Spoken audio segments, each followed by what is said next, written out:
क्योंकि गुड़ और चना, गुड़ और मूंगफली उसमें है। दोपहर को अगर भूख लग रही है, चिक्की आप चाहें तो अच्छी भी खा सकते हैं, माने ज्यादा भी खा सकते हैं।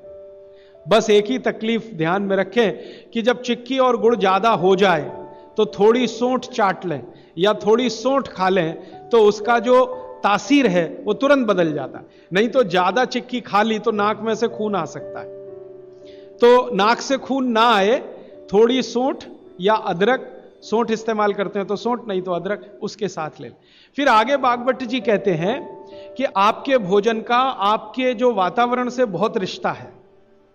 आप जिस वातावरण में रह रहे हैं उसका ध्यान हमेशा रखें। अब मान लीजिए आप मद्रास में रह रहे हैं, तो मद्रास के आसपास का जो वातावरण है ये गर्म है। गर्म वातावरण में गेहूं नहीं हो सकता। गेहूं को होने के लिए ठंड चाहिए। तो निश्चित रूप से चेन्नई के आसपास किसी खेत में गेहूं अच्छा होगा नहीं।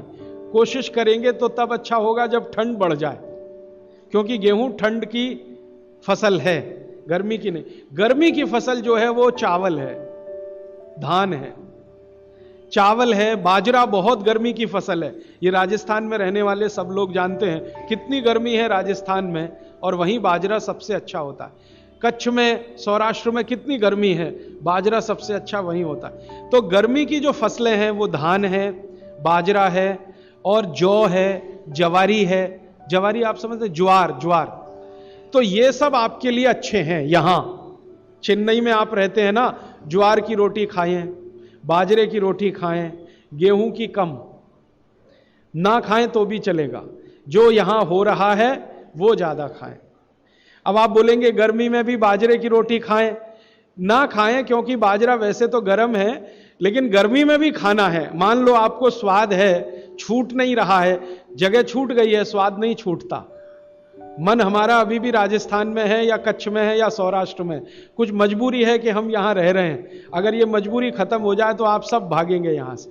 मजबूरी कैसी? कच्छ में, सौराष्ट्र में इतना ही पैसा आ जाए तो आप सब चले जाएंगे, क्योंकि मन जो है ना छूटता नहीं है, स्थान से लगा रहता है। स्वाद मन के साथ जुड़ा हुआ।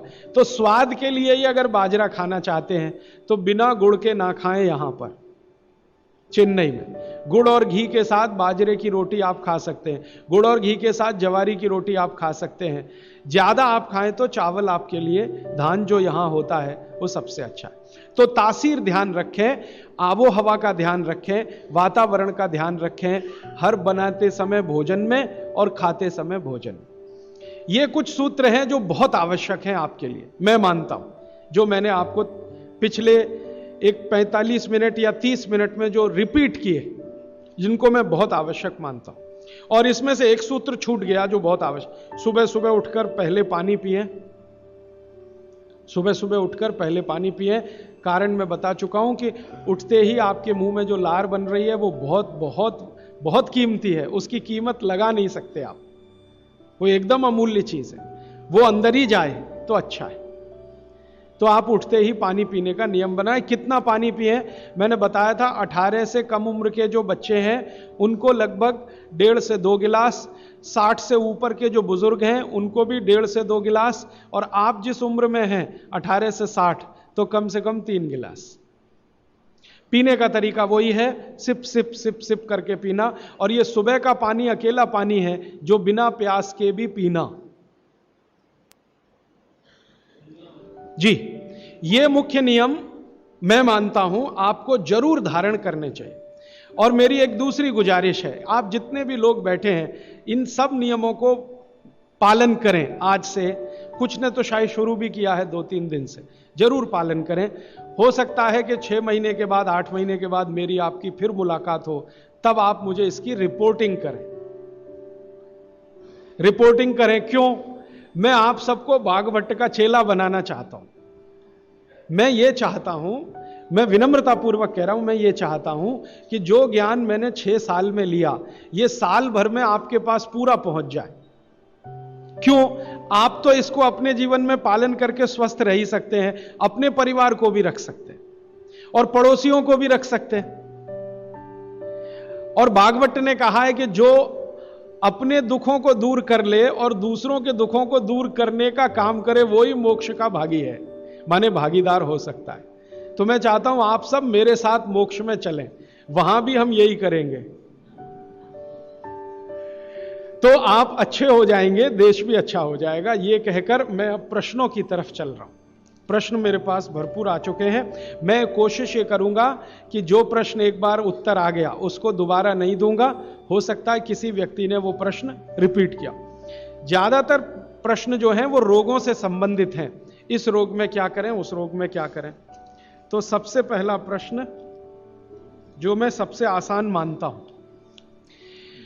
आंखों के नीचे काले धब्बे आ गए हैं तो क्या करें। मैं इसका उत्तर पहले दे चुका हूं, फिर दोहराऊं। आपको सबसे अच्छा आसान उपाय मैं बता रहा हूं, वो ये, जिनको भी डार्क सर्किल है सवेरे उठें, सबसे पहला जो आपका थूक है, मुंह का लार है, इसको आंखों के नीचे लगा के मालिश करें, हल्की हल्की मालिश करें, आपके सारे डार्क सर्कल खत्म हो जाएंगे। और ये जो सुबह का मुंह का लार है, इससे आप अपने त्वचा रोग भी ठीक कर सकते हैं। खाज है, खुजली है, दाद है, सोराइसिस है, इचियोसिस है, एक्जिमा है, हर जगह इसको अप्लाई करें और हल्की हल्की मालिश करें। कोई कहेगा कि बहुत ज्यादा शरीर में है तो इतना तो थूक बनता ही नहीं है और पूरे शरीर पे लगाना पड़े तो ऐसी स्थिति में आप मुझे व्यक्तिगत रूप से शाम को 4 बजे मिलें, मैं आपको एक ऐसी दवा बता दूंगा या लिखा दूंगा जो थूक भी बढ़ा देगी और आपकी शरीर की खाज, खुजली, दाग, धब्बे सब मिटा देगी। वो व्यक्तिगत है। नींद बराबर नहीं आती, नींद बराबर नहीं आती है तो इसका माने एक ही आप जान लीजिए कि आपके शरीर में अगर वात बढ़ा हुआ है, वायु बढ़ी हुई है, तो अच्छी नींद कभी नहीं आएगी। तो इसके लिए बहुत सरल उपाय मैंने बताया था। रात को गाय का घी हल्का गर्म करके दोनों नाक में डाल के सोएं। गाय का घी हल्का गर्म करके, जब वो तरल हो जाए उतना ही गर्म करें और एक एक बूंद दोनों नाक में डालें और हल्के से खींचें, ज्यादा तेज नहीं, बस इतना करेंगे अंदर चला जाएगा।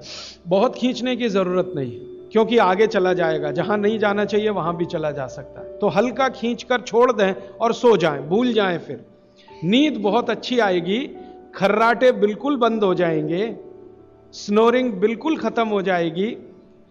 नींद के समय जो खराब सपने आ रहे हैं वो सपने कभी आएंगे नहीं, अच्छे ही सपने आएंगे जब भी आएंगे। रात में नींद कभी खुलेगी नहीं, 6 घंटे के पहले आप उठेंगे नहीं कम से कम। रात की नींद खुलने का एक वो तकलीफ आ गया ना, पेशाब आती है, नींद खुल जाती है। घी डाल के सोएंगे तो रात को नींद कभी नहीं खुलेगी, 6, साढ़े 6, 7 घंटे के बाद ही खुल। और बच्चों को तो जरूर करें, इससे और एक फायदा होगा, स्मरण शक्ति बढ़ेगी। ठीक है, तो अब एक ही कागज पर ये 3 प्रश्न थे, तीनों उत्तर दे दिए। अब आगे जिस कागज में ये प्रश्न आएंगे उत्तर नहीं दूंगा। अभी है हाई ब्लड प्रेशर, रक्त का ऊंचा दबाव, अस्थमा, पेट की कब्जी,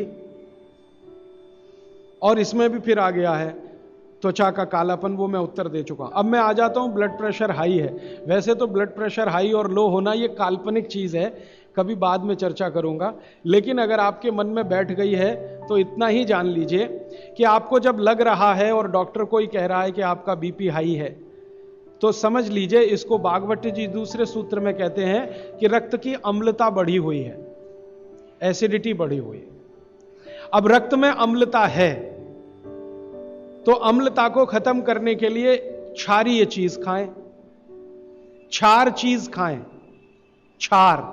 अब क्षार वाली चीजें क्या हैं? सबसे अच्छी क्षार की चीज है मेथी, सब्जी के रूप में भी और दाने के रूप में मेथी।